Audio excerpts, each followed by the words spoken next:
chapter 5. Every high priest is taken from among men and made the representative before God, to offer gifts and sacrifices for sin. He is able to deal patiently with the ignorant and erring, for he himself is beset by weakness, and so for this reason must make sin offerings for himself as well as for the people. No one takes this honor upon himself, but only when called by God, just as Aaron was. In the same way, it was not Christ who glorified himself in becoming high priest, but rather the one who said to him, "You are my son, this day I have begotten you." Just as he says in another place, "You are a high priest forever, according to the order of Melchizedek."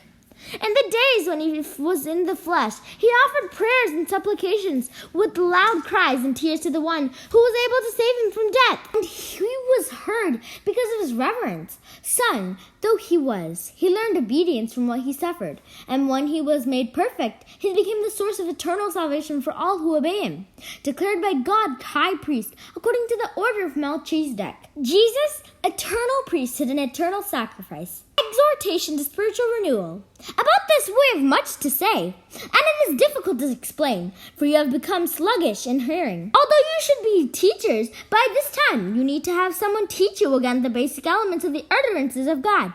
You need milk and not solid food. Everyone who lives on milk lacks experience of the word of righteousness, for he is a child.